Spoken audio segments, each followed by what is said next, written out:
बच्चों, समय कभी भी एक सा नहीं रहता। कभी जीवन में अच्छा समय आता है, कभी बुरा। कभी बहुत खुशियां आ जाती हैं तो कभी हमें दुखों का भी सामना करना पड़ता है। पर हर परिस्थिति में अगर हम हिम्मत रखें, धैर्य रखें और यदि कोई और मुश्किल में है तो हम उसकी मदद करने के लिए हमेशा तैयार रहें, तो ये सबसे अच्छी बात है।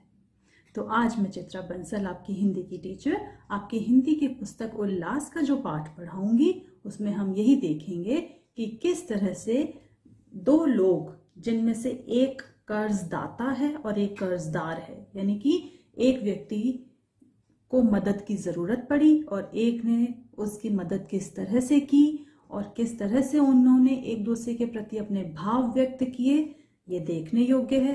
तो चलिए पाठ को पढ़ते हैं और उन दोनों के भावों को समझने की कोशिश करते हैं। पाठ का नाम है फोटो एल्बम।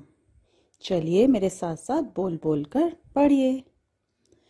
पंडित शादीराम ने ठंडी सांस भरी और सोचने लगे, क्या यह ऋण कभी सिर से उतरेगा भी? वे गरीब थे, परंतु दिल के बुरे न थे। वे चाहते थे कि जिस तरह भी हो वे अपने साहूकार लाला सदानंद का उधार उतार दें। उनके लिए एक एक पैसा मोहर के बराबर था। अपना पेट काट कर बचाते थे, मगर जब 4 पैसे जमा हो जाते तो कोई ना कोई ऐसा खर्च निकल आता कि सारे रुपए उड़ जाते और शादीराम के हृदय पर बर्छियां चल जाती थी, मगर वे कुछ ना कर पाते। तो पंडित शादीराम जो हैं वो एक गरीब व्यक्ति हैं, पर दिल के बहुत अच्छे हैं। उन्हें मजबूरी में कर्ज लेना पड़ता है, उधार लेना पड़ता है, और फिर उन्हें ये चिंता सताती रहती है कि ये कर्ज कैसे उतरेगा, ये जल्दी से जल्दी उतर जाए। तो उन्होंने लाला सदानंद से उधार लिया हुआ है और वो चाहते हैं कि ये उधार वो चुका दें जल्दी से, ताकि वो उनके ऋणी ना रहें। इसी तरह कई साल बीत गए। शादीराम ने पैसा पैसा बचाकर 80 रुपए जोड़ लिए।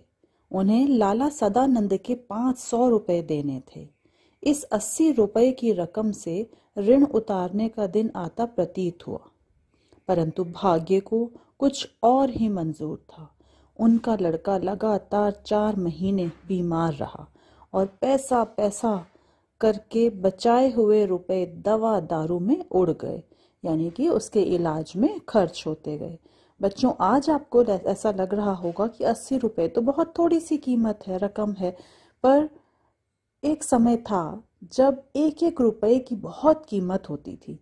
तो पंडित शादीराम के लिए वह 500 रुपए का कर्ज उतारना मुश्किल हो रहा था। अब जब उन्होंने एक एक पैसा जोड़कर अपना ऋण उतारने के लिए 80 रुपए जमा किए, पर वो 80 रुपए उनके बेटे के इलाज में खर्च हो गए। पंडित शादीराम ने अपना सिर पीट लिया। अब चारों ओर अंधकार था, उसमें प्रकाश की कोई हल्की सी किरण भी दिखाई न देती थी, यानी उन्हें हर तरफ निराशा ही नजर आ रही थी। समझ नहीं आ रहा था कि वो क्या करे। उन्होंने ठंडी सांस भरी और सोचने लगे, क्या यह ऋण कभी सिर से न उतरेगा? लाला सदानंद अपने पुरोहित की विवशता को समझते थे। पुरोहित मतलब पंडित। वे चाहते थे कि पंडित जी रुपए लौटाने का यत्न न करें। उन्हें रकम की जरा भी परवाह न थी। उन्होंने इसके लिए कभी तकादा तक भी नहीं किया था। यानी लाला सदानंद जो थे वो भी दिल के बहुत अच्छे थे। उन्हें ये अच्छा नहीं लगता था कि पंडित शादीराम ऋण उतारने के लिए इतने दुखी रहते हैं। तो वो सोचते थे कि उन्हें ये ऋण की बातें वो ना ही सोचें।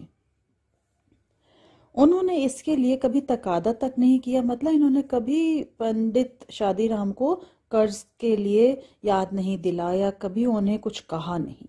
वे इस लेन देन से इतना डरते थे कि मानो रुपए उन्हीं को देने हों, मगर शादीराम के दिल में शांति न थी। वे सोचा करते थे कि ये कैसे भले मानस हैं जो अपनी रकम के बारे में चर्चा तक भी नहीं करते।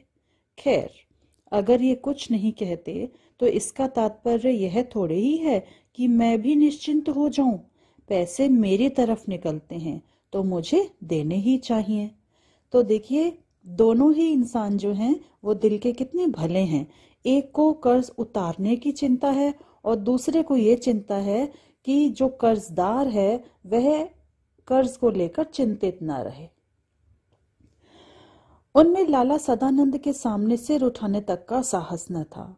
यदि लाला सदानंद ऐसी सदाशयता न दिखलाते और शादीराम को बार बार तकादा करके तंग करते तो उनके दिल को ऐसा कष्ट न होता। यानी यदि वे जिसने कर्ज दिया है, जब वह बार बार याद दिलाता रहता है, कर्ज उतारने के लिए कहता है, तो कर्जदार को तब उतना बुरा नहीं लगता जितना अब लग रहा था कि जब वह व्यक्ति अपना कर्ज, अपना पैसा मांग ही नहीं रहा था। हम अत्याचार का सामना सिर उठाकर कर सकते हैं, परंतु भले मानस के सामने आंखें नहीं उठा सकते। एक दिन लाला सदानंद किसी काम से पंडित शादीराम के घर आए और उनकी अलमारी में कई बंगला, हिंदी और अंग्रेजी की मासिक पत्रिकाएं देखकर बोले, यह क्या है पंडित जी? पंडित शादीराम ने उत्तर दिया, पुरानी पत्रिकाएं हैं, बड़े भाई को पढ़ने का शौक था, वे ही ये पत्रिकाएं मंगवाते थे। वे जब तक जीवित रहे किसी को हाथ न लगाने देते थे। अब इन्हें कीड़े खा रहे हैं, कोई पूछता भी नहीं। रद्दी में बेच क्यों नहीं देते? इनमें चित्र हैं, जब कभी बच्चे रोने लगते हैं तो एक आध निकाल कर उन्हें दे देता हूँ और उनके आंसू थम जाते हैं, इसलिए इन्हें रद्दी में नहीं बेचना चाहता। लाला सदानंद ने आगे बढ़कर कहा, 2-4 पत्रिकाएं दिखाइए तो, जरा देखें कैसे चित्र हैं। पंडित शादीराम ने कुछ पत्रिकाएं दिखाईं। हर पत्रिका में सुंदर और रंगीन चित्र थे। लाला सदानंद कुछ देर तक उन्हें उलट पलट कर देखते रहे। सहसा उनके मन में एक विचार उठा। बोले, ये चित्रकला के बढ़िया नमूने हैं, अगर किसी शौकीन को पसंद आ जाएं तो 1000-2000 रुपए बड़ी आसानी से मिल सकते हैं। पंडित शादीराम ने एक ठंडी सांस भरकर कहा, ऐसे भाग्य होते तो यूं ही धक्के न खाता फिरता। यानी पंडित शादीराम को लगा कि मेरा ऐसा भाग्य कहाँ कि मुझे इस रद्दी समझे जाने वाली पत्रिकाओं, इतनी पुरानी पत्रिकाओं के 1000-2000 रुपए मिलेंगे। लाला सदानंद बोले, एक काम करो। क्या? आज बैठकर जितनी अच्छी अच्छी तस्वीरें हों सबको छांट लो। बहुत अच्छा, जब ये छांट चुको तो मुझे कहलवा देना। आप क्या करेंगे? मैं इनका एक फोटो एल्बम बनवाऊंगा और आपकी तरफ से विज्ञापन दे दूंगा। हो सकता है वह विज्ञापन किसी ऐसे शौकीन के हाथ पड़ जाए कि वह इसे खरीद ले। तस्वीरें बहुत बढ़िया हैं। तो इस तरह से लाला जी ने पंडित जी के हौसले को बढ़ाया, उन्हें निराशा से बाहर निकालने का प्रयत्न किया और उन्हें हौसला दिया और इस बात के लिए प्रेरित किया कि वे उन पत्रिकाओं में से चित्र ढूंढें और छांट छांट कर निकाल कर इकट्ठा करके उन्हें दे दें। पंडित शादीराम को यह आशा न थी कि कोयले की खान में हीरा मिल जाएगा। घोर निराशा ने आशा के द्वार बंद कर दिए थे। वे उन अभागे लोगों में से थे जो संसार में असफल और केवल असफल रहने के लिए पैदा होते हैं। वे सीधी बात भी कहते थे तो उल्टी पड़ती थी। उन्हें पक्का विश्वास था कि यह यत्न भी सफल न होगा, परंतु लाला सदानंद के कहने से वे दिन भर बैठकर तस्वीरें छांटते रहे। न उनके मन में लगन थी, न चाव और न ही उमंग, परंतु लाला सदानंद की बात को टाल न सके। शाम को देखा तो 200 बढ़िया चित्र जमा हो गए। वे उन्हें देखकर स्वयं उछल पड़े। उनके मुख पर आनंद की आभा तैरने लगी। वे इन चित्रों को इस तरह देखने लगे मानो उनमें से हर एक में 10-10 का नोट छिपा हो।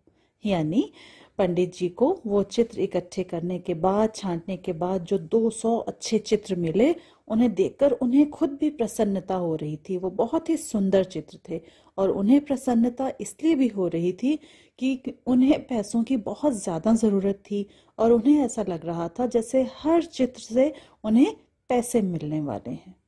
बच्चों को उधर देखने तक ना दे रहे थे। क्यों? क्योंकि अगर बच्चे देखेंगे तो वो उन्हें लेने की कोशिश करेंगे और फिर वे खराब हो सकते हैं। वे मन ही मन बहुत प्रसन्न हो रहे थे। यद्यपि आशा कोसों दूर थी, तथापि उन्हें आशा की एक किरण झांकती दिख रही थी। लाला सदानंद की दी सलाह उनके मस्तिष्क में निश्चय का रूप धारण कर चुकी थी। वे खुशी से झूम उठे। वे सारे चित्र लाला सदानंद को देने चल पड़े। लाला सदानंद ने चित्र प्राप्त किए और उन्हें एक एल्बम में लगवाया और समाचार पत्रों में विज्ञापन दे दिया। अब पंडित शादीराम हर दिन डाकिये की प्रतीक्षा करते। वे रोज सोचते थे कि आज कोई ना कोई चिट्ठी अवश्य आएगी। दिन बीत जाता और कोई चिट्ठी ना आती तो रात को आशा सड़क की धूल की तरह बैठ जाती। इस तरह 1 महीना बीत गया मगर कोई पत्र न आया। जैसे जब हम बड़े उत्साह से कोई काम करें पर उसके बदले में हमें कुछ हासिल ना हो, सफलता ना मिले, प्रशंसा ना मिले, तो धीरे धीरे हमारी आशा, हमारी उम्मीदें खत्म होने लगती हैं। ऐसे ही उनके साथ हो रहा था। तो 1 महीना बीत गया पर उनकी फोटो एल्बम के लिए कोई नहीं आया उसे खरीदने के लिए, उसकी कीमत देने के लिए। पंडित शादीराम बिल्कुल निराश हो गए, मगर फिर भी कभी कभी सफलता का विचार आ ही जाता था। उन्होंने आशा न छोड़ी, या यूं कहिए आशा ने पंडित शादीराम को न छोड़ा। दिन गुजरते गए। आखिर एक दिन शादीराम के भाग्य जागे। कोलकाता के एक मारवाड़ी सेठ ने पत्र लिखा कि एल्बम भेज दो, अगर पसंद आ गया तो खरीद लिया जाएगा। मूल्य की कोई चिंता नहीं, चीज अच्छी होनी चाहिए। यह पत्र उस करवट के समान था जो सोया हुआ आदमी जागने से पहले बदलता है और उसके बाद वह उठ बैठता है। जैसे हम रात में सोते हुए तो थोड़ी थोड़ी करवटें बदलते रहते हैं, पर जब सुबह उठना होता है, सुबह की नींद से जगने से पहले जब हम जो आखिरी करवट लेते हैं ना, और जिसके बाद हम उठ जाते हैं, इसी तरह से मानो शादीराम के भाग्य ने करवट ली और अब उनके अच्छे दिन आ गए। यह किसी आदमी की करवट न थी, किसी स्त्री की करवट न थी, यह भाग्य की करवट थी। पंडित शादीराम दौड़े दौड़े लाला सदानंद के पास पहुंचे और उन्हें पत्र दिखाकर बोले, आखिर आज यह पत्र आया है, भेज दूं एल्बम? लाला सदानंद ने पत्र को अच्छी तरह देखा, पढ़ा और जवाब दिया, रजिस्ट्री कराकर भेज दो। शौकीन आदमी मालूम होता है, खरीद लेगा। और मूल्य लिख दो, 1000 से कम पर सौदा न होगा। कुछ दिन बाद जवाब में उन्हें एक लिफाफा मिला। पंडित शादीराम के हाथ पैर से ज्यादा दिल कांप रहा था। उन्होंने लिफाफा खोला और उछल पड़े। उसमें 100 के 10 नोट थे। पहले उनके भाग्य ने करवट बदली थी, फिर वह पूर्ण रूप से उठकर बैठ गया। पंडित शादीराम सोचने लगे, अगर 2000 लिख देता तो शायद उतने ही मिल जाते। इस सोच ने उनकी सारी खुशी किरकिरी कर दी। जब हमें कुछ मिलता नहीं है तब हम उसे पाने के लिए तरसते रहते हैं, और जब मिल जाता है तो हम सोचते हैं कि और ज्यादा मिलना चाहिए था, और ज्यादा मिलना चाहिए था, और हम संतुष्ट नहीं होते। तो शादीराम कहाँ तो एक एक पैसे के लिए तरस रहे थे, अब 1000 रुपए मिल गए तो उन्हें लगा काश मैं 2000 लिख देता तो 2000 आ जाते। तो इससे उनकी खुशी कम हो गई। सांझ के बाद वे लाला सदानंद के पास गए और 500 रुपए उनके सामने रखकर बोले, परमात्मा का धन्यवाद है कि मुझे इस ऋण से छुटकारा मिला। आपने जो दया और सदाशयता दिखाई है उसे मैं मरते दम तक नहीं भूलूंगा। सदाशयता मतलब दयालुता। जो दया आपने मेरे ऊपर की है मैं उसे भूलूंगा नहीं। लाला सदानंद ने हैरान होकर पूछा, पंडित जी क्या सेठ ने एल्बम खरीद लिया? जी हाँ, खरीद लिया। और रुपए भी आ गए? जी हाँ। 1000? जी हाँ, नहीं तो मुझ गरीब ब्राह्मण के पास क्या था जो आपका ऋण चुका पाता। परमात्मा ने मेरी सुन ली। मेरा विचार है कि आप ये रुपए अपने पास ही रखें। मैं आपका यजमान हूँ। मेरा धर्म है कि मैं आपकी सेवा करूं। अगर मैंने 4 पैसे दे भी दिए तो कौन सा गजब हो गया। पंडित जी की आंखों से आंसू छलक आए। पहुंचते हुए बोले, आप जैसे सज्जन संसार में बहुत ही थोड़े होंगे। परमात्मा आपको चिरंजीवी रखे, मगर मैं ये रुपए वापस न लूंगा। इतने वर्षों तक आपने मांगे तक नहीं। यह उपकार कोई थोड़ा है। मुझे आज थोड़ा हल्का होने दीजिए, मतलब मेरे सिर से उस कर्ज का, उधार का बोझ उतार दीजिए और ये रुपए स्वीकार कर लीजिए। गरीब ब्राह्मण की उदारता और ऐसा आचरण देखकर सदानंद का मन भर आया। उन्होंने नोट ले लिए। मनुष्य रुपए लौटाकर भी इतना प्रसन्न हो सकता है, इसका अनुभव उन्हें आज पहली बार हुआ था। पंडित जी के चले जाने पर उन्होंने आंखें बंद कर ली और विचारों में डूब गए। 6 महीने बीत गए। यानी देखिए, इतने अच्छे लोग भी होते हैं संसार में, तभी तो संसार चल रहा है। हमें ज्यादातर ऐसे लोग देखने को मिलते हैं कि जो कंजूस होते हैं, केवल अपने लिए सोचते हैं, और ऐसे भी लोग होंगे जो किसी से उधार लेकर भूल जाते हैं, दोबारा मुंह ही नहीं दिखाते। पर यह बात कितना खूबसूरत है कि जिसमें दोनों ही कितने अच्छे हैं। जिसने कर्ज दिया था उसे वापस लेने की चिंता नहीं है, और जिसने कर्ज लिया था उसे यह चिंता है कि वह वापस कैसे दे। तो जब उसने वापस दे दिए पैसे तो उसे असीम आनंद का अनुभव हुआ। और जो लाला जी थे वो इसी विचार में डूब गए कि कितना भला मनुष्य है वह, और अब वह सोच में थे, विचारों में डूब गए थे। 6 महीने बीत गए। लाला सदानंद बीमार थे। पंडित शादीराम उनके लिए दिन रात माला फेरा करते थे। वे वैद्य न थे, डॉक्टर न थे, हकीम न थे, ब्राह्मण थे। उनकी औषधि तो माला फेरना ही थी, और यह काम वे अपनी आत्मा से, अपने पूरे मन से कर रहे थे। लाला सदानंद को औषधि की अपेक्षा आशीर्वाद और प्रार्थना पर अधिक भरोसा था।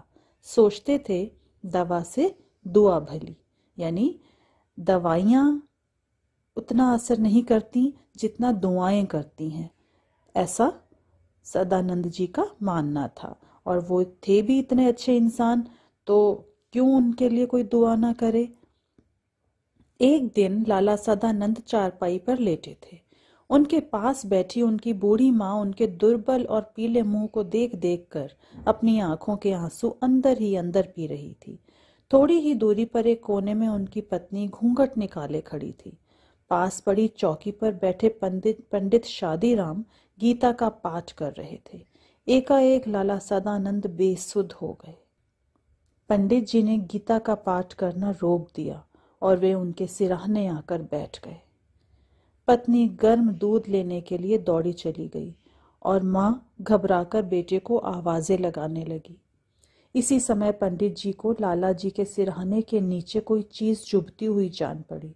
उन्होंने हाथ नीचे डालकर देखा तो उनके आश्चर्य का ठिकाना न रहा। यह वही एल्बम था जिसे किसी सेठ ने नहीं बल्कि स्वयं लाला सदानंद ने खरीदा था। पंडित शादीराम एल्बम हाथ में ले विचारों में डूब गए। अब ये तो उनके लिए बहुत ही हैरान कर देने वाली बात थी। वे पहले ही सदानंद जी का आभार मानते थे। सदानंद जी उनकी नजरों में और वास्तव में भी बहुत ही अच्छे इंसान थे, पर वो इस तरह से भी मदद कर सकते हैं ये तो उन्होंने सोचा भी नहीं था। पंडित शादीराम इस ख्याल से बहुत प्रसन्न थे कि उन्होंने सदानंद का ऋण उतार दिया था और वो ऋण हो गए थे। मगर अब यह जानकर उनके हृदय को चोट सी लगी कि ऋण उतरा नहीं बल्कि दुगना हो गया। उन्होंने एक ठंडी सांस ली और सोचने लगे, क्या यह ऋण मेरे सिर से न उतरेगा।